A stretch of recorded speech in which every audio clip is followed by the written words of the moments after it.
And welcome back to the Commander Tribe Elder.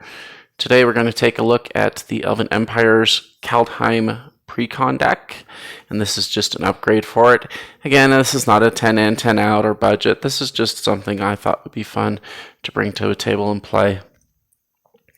First of all, let's go ahead and take a look at the Commander. It's Lathril, Blade of the Elves. It's 2, a black and a green. It's an Elf Noble. It has Menace, which just means it has to be blocked by 2 or more creatures. It's a 2/3. Whenever Lathril Blade of the Elves deals combat damage to a player, create that many 1/1 green elf warrior creature tokens. And then you can tap Lathril and 10 untapped elves you control, and each opponent loses 10 life, and you gain 10 life. So basically what I did is a lot of the upgrades are mana creatures, mana dorks, whatever you want to call them, and then a couple other things to help Lathril punch through and get those tokens on the board. First thing I did is I took out 2 of the lands. I took out Golgari Rot Farm and Skemfar Elder Hall. Golgari Rot Farm is one of those where it comes into play tapped, and you have to remove a land from in play back into your hand. I hate these. I think they're stupid. Unless you have a way of utilizing the bounce feature on it, they're pretty much just slowing you down. The other one is Skemfar Elder Hall. Enters the battlefield tapped. It only produces green. Bad in my opinion already. Its ability is 2 black and a green. Plus you have to tap it, so it's basically 6. And then you sacrifice it, so you lose the land. Up to 1 target creature you don't control gets -2/-2, and then you create 2 1/1 green elf warrior creature tokens, and you can only do this as a sorcery. So you're giving a creature -2/-2 and 2 1/1s. It's getting rid of our land. It's putting a lot into a land. It's not effective. It's not efficient. It's bad removal. So I took those 2 out for sure. There are other tap lands in there that you can take them out, knock yourself out. For those 2, I did replace one with Darkboar Pathway. This is just the modular land that enters as either a swamp or forest. So it does your mana fixing for you. And the other one that I used to replace the other one with is Rogue's Passage. It's tap for colorless, and then you can pay for it and tap it. Target creature can't be blocked this turn. So already we're starting to find ways of punching through with that commander. Even if it is just 2 damage, say that's 2 extra creatures, and that helps us on our way. The next card I removed was Voice of the Woods. It's 3 green for a 2/2 elf. You could tap 5 elves you control and create a 7/7 green elemental creature with trample. I kind of wanted to go... I didn't want to use my elves and my tokens for doing other things other than supporting Lathril. Yeah, 7/7 it does have an impact on the board, that's for sure, but I took out some of these creatures that utilized our creatures in other ways that... If you do get that mass of creatures and you're able to do that kind of thing, then this card is fine. But when you're sitting at 5 or 6, you kind of want to leave them open as blockers, I would think. You know, even if you're just chumping with them. But I did replace it with something very, very on the cheap. And that's Druid of the Cowl. It's 1 and a green for a 1/3. You tap it, you add a green to your mana pool. So we're adding to that ramp package. There's a whole slew of creatures and spells that have this ability of going so far through your deck, picking something from that, and then putting it in your hand or even on the battlefield. I don't like those type of cards because the rest of it goes on the bottom of your library most often. This one's the Sylvan Messenger. It's 3 and a green for a 2/2 elf. It has trample. We don't care about that really. It enters the battlefield, reveal the top 4 cards of your library, put all elf cards revealed this way into your hand, and the rest on the bottom of your library in any order. We have a card later on that's much, much better than this. And so I just replaced this again with another ramp creature. I went ahead and replaced it with Arbor Elf. It's 1. So we're constantly bringing down that CMC on the entire deck with all these.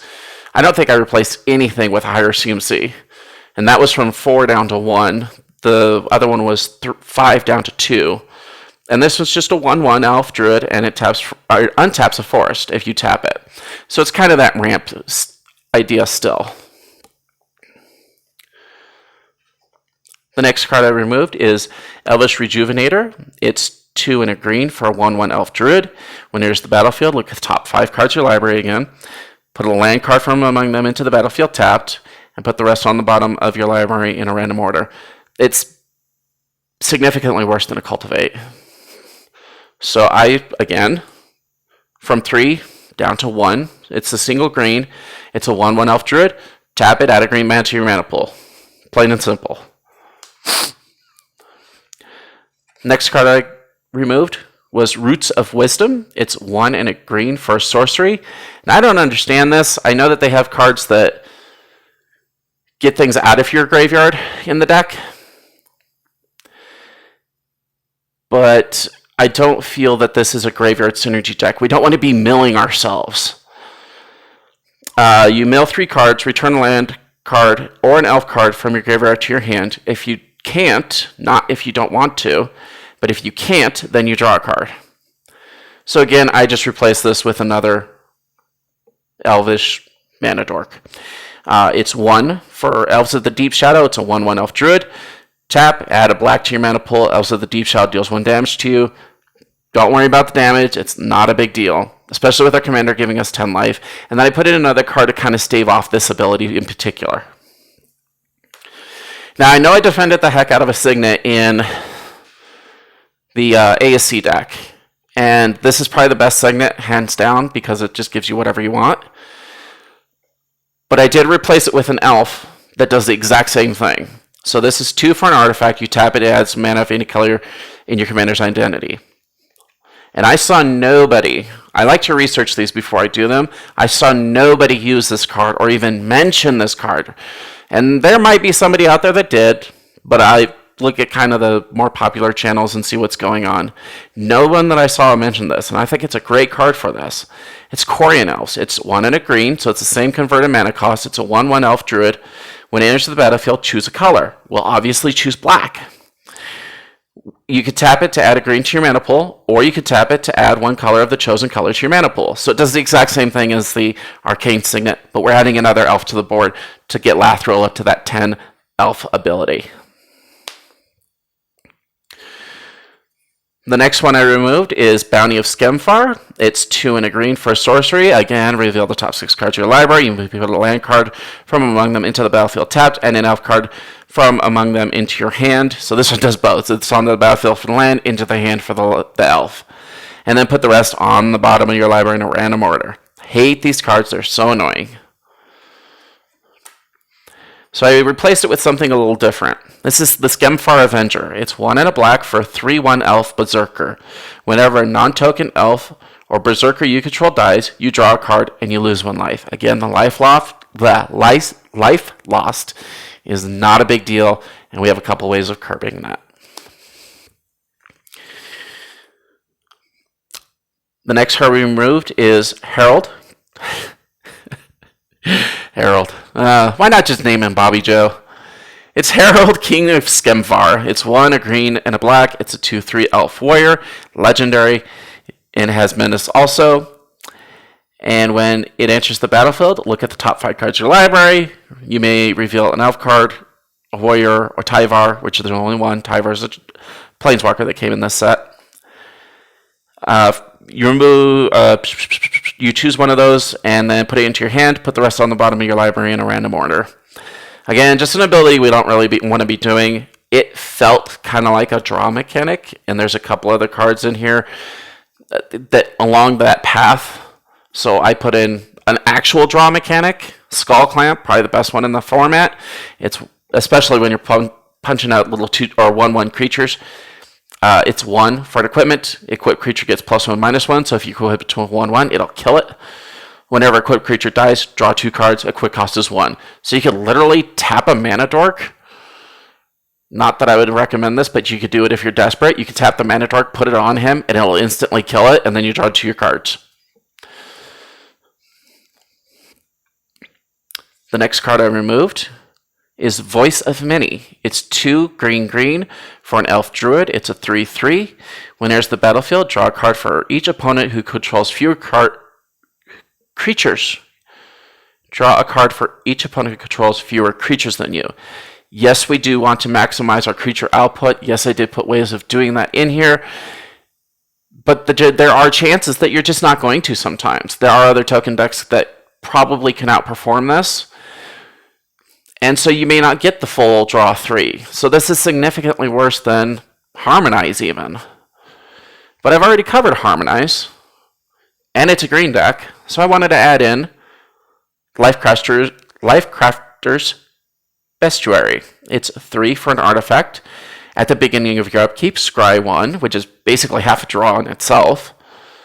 Whenever you cast a creature spell, you may pay green. We're going to have plenty of mana dorks, plenty of land to do this. If you do, draw a card. So another draw engine. A good one. I really wanted to keep this in here, but as I kept looking on it, I was like, no, it's just not worth it.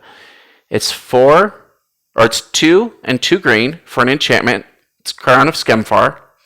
It attaches to a creature and gets +1. The enchanted creature gets +1/+1 for each elf you control and has reach. The reach is kind of stupid. If it gave it flying, I just might have left it in. And you can pay 2 and a green to return the Crown of Skemfar from your graveyard to your hand. I wish it cast it. Almost if it cast it, I might have just left it in also. It just felt that those 2 things and then paying 7 mana to redo it, it felt underwhelming. Plus, this will make your creature a huge target. If you attach this to Lathril, they're just going to want to go after her more. They're not going to go after the enchantment. So I put in a card in replace of this one, that when the creature dies, the enchantment doesn't go away. Whisper Silk Cloak. It's 3, equipped creature is unblockable, and has Shroud. Equipped cost is 2. Yes, it still makes the creature a target. Yes, they're still going to want to board wipe you, but it does stave off, and you do have the Shroud to help protect it somewhat. And they might just go after the enchantment or the artifact instead of the creature. And if they do that, then it's kind of half of a win. The next card I removed is Tigrid Shadow. It's 3 black. Each player sacrifices 2 creatures. You can play it face down for 2, and then cast it at any time for its foretell cost, which is 2 and 2 black. And you have to do that on a different turn than when you placed it face down. And then it has its normal cast ability. I don't like removal that leaves the targets up to my opponents. They're just going to get rid of the 2 worst creatures that they have. If somebody does this against me, I'm going to go, fine, 2 tokens are gone. Congratulations. You accomplished nothing. Absolutely nothing. You didn't get rid of my commander. You didn't get rid of any of my planeswalkers that I threw in here. You didn't do anything. You got rid of 2/1/1 elf creature tokens. Congratulations. I hope you feel good. It's just a feel bad. I hate cards like this. So instead, I replaced it with another way of punching through with our commander. It's Prowler's Helm. It's 2 for an artifact equipment. Our equipped creature can't be blocked except by walls. It's been my experience, most people don't play walls, even with Arcades or Doran. And if they do, hopefully we can outpower it. In any case, it's got a cheap equip cost of 2. It doesn't have the protection that the Whisper Silk Cloak does, but it still allows us to get through pretty much unblocked. And if somebody is playing Doran or Arcades, then we could just choose somebody else. Not a big deal.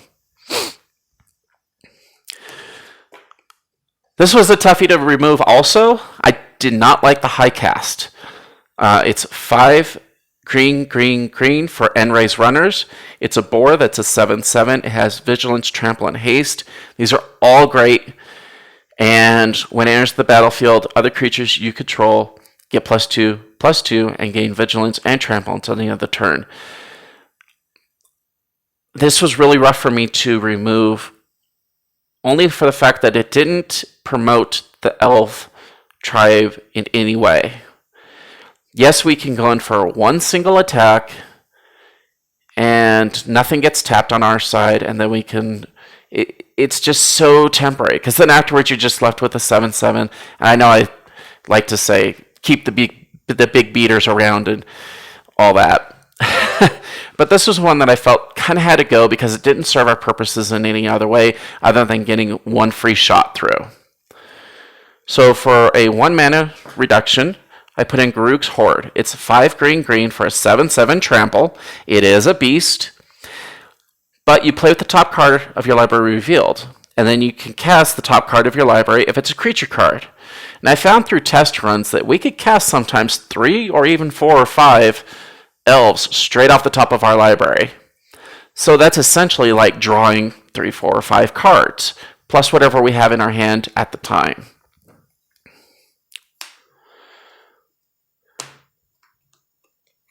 The next card I removed is Blight Colors. It's 4 and a black for a 3/3 elf warrior. When it dies, create 3 1/1 green elf warrior creature tokens, then mill 3 cards. Again, we don't want to mill ourselves. I could care less if I feel bad when I pay 5 for a creature just so somebody will try to kill it. This isn't a huge target. It's just a 3/3. People are going to be going after your commander. They're going to go after the Grook's Horde that I added in. They're going to go after one of the planeswalkers. No, I guess I could throw it as a blocker, but I think some people would just be smart enough to be like, nah, with that out, we'll just ignore you a little bit, see what you do. I'll wait for you to attack me kind of thing. So I replaced it with Realm Walker. This was from the new Kaldheim set as well. It's 2 and a green for a 2/3 shapeshifter. It has changeling, which means it's every creature type, i.e. elf.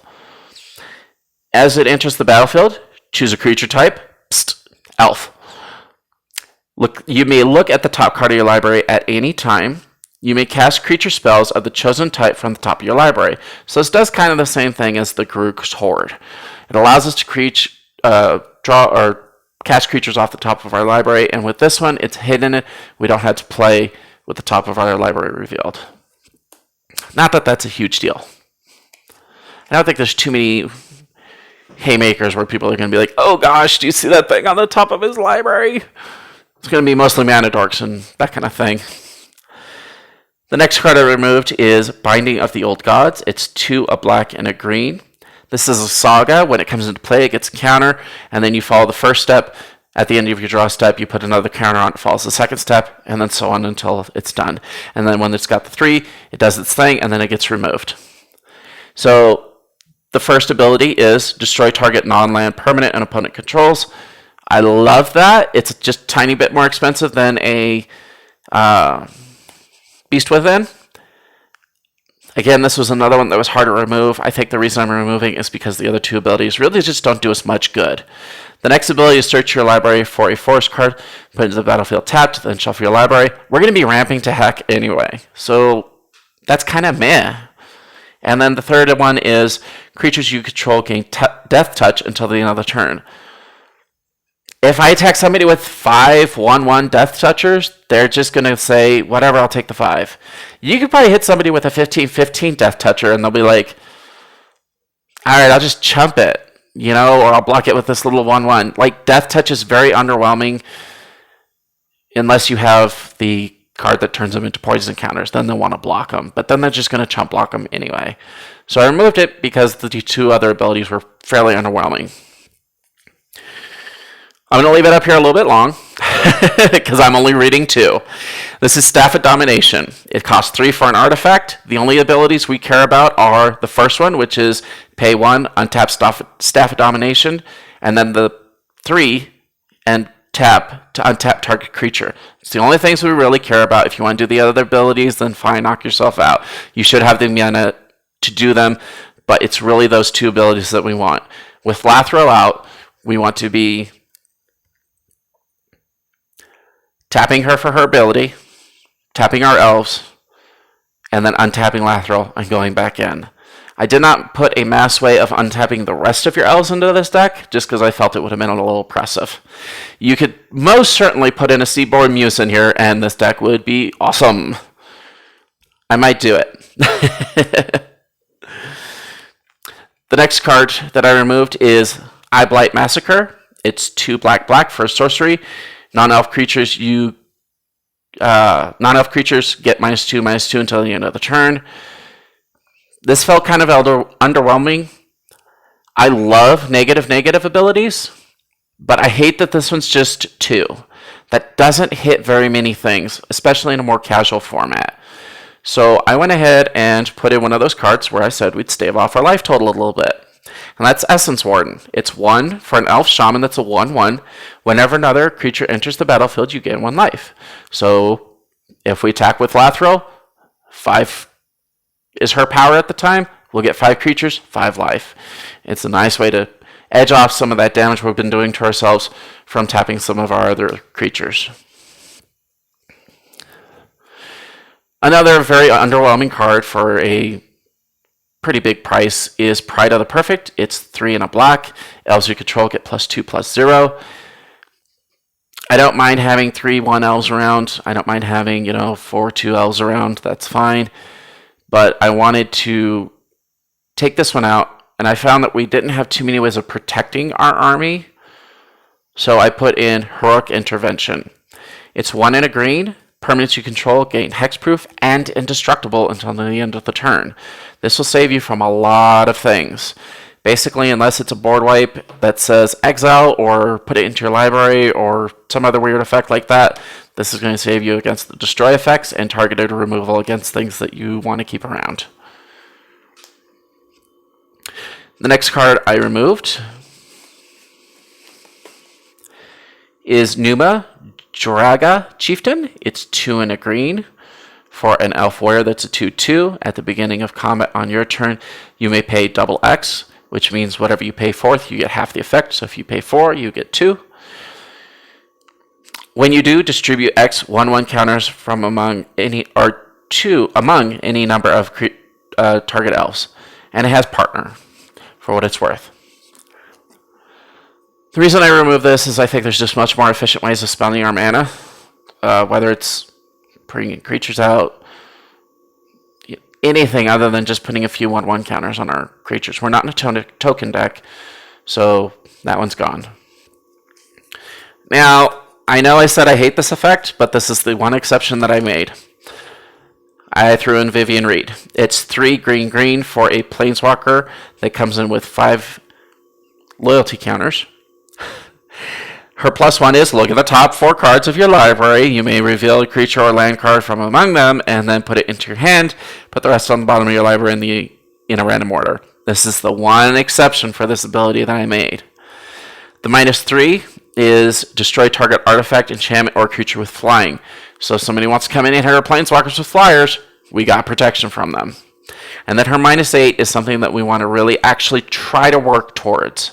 And that is -8, you get an emblem with creatures you control get +2/+2, have vigilance, trample, and indestructible. It kind of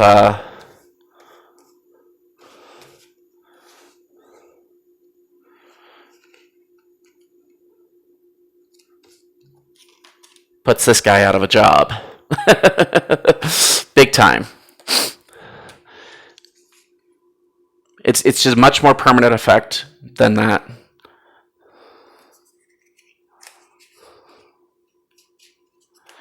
Next card I removed was Masked Admirers. It's 2 green for an elf shaman that's a 3/2. When it enters the battlefield, draw a card. It does replace itself. Whenever you cast a creature spell, you may pay green. If you do, return it from your graveyard to your hand. Again, not a graveyard deck, and for 6, for just having a 2/2 or 3/2, that draws a card, totally not worth it. So I threw in another planeswalker. This one is planeswalker's next. Sorry. This is Return of the Wildspeaker. It's 4 green. That's what it was. I was looking for something to replace, like, if you want to abuse the draw trigger, that's what I was looking to replace. This just basically for 4 and a green, it's an instant, you choose one, draw cards equal to the greatest power among non-human creatures you control, and then you could also have, or you choose one, Non-human creatures you control get +3/+3 until the end of the turn. We're usually going to try to use that draw ability on it. Though it wouldn't be bad if we've ulted with, Vivian or one of these other ones and actually, gave a +3/+3 on top of the +2/+2. I mean, there's easier ways of doing it, like Beastmaster Ascension, but I want a little bit of variety. A couple of different actual targets for people. I find that when people have more targets on your side, they kind of run out of gas. And as long as you could use political machinations to get players to kind of do what you want, you don't get teamed up on them. Especially with little things like this. Like with a Planeswalker, they're like, well, it's just a 5 now. We'll take care of it later. So the multi-target thing's not a horrible thing. The next card I took out was Cultivator of Blades. It's 3 green for an Elf Artificer. It's a 1/1. It has Fabricate 2, which just means it either enters the battlefield with 2 +1/+1 counters on it, or you create 2 1/1 colorless servo artifact creature tokens.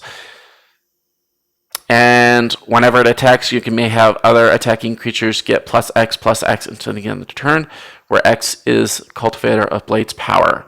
So you're either giving your creatures +1/+1 or +3/+3. If it's +1/+1, this feels horrible. Plus, we don't want to make tokens anyway.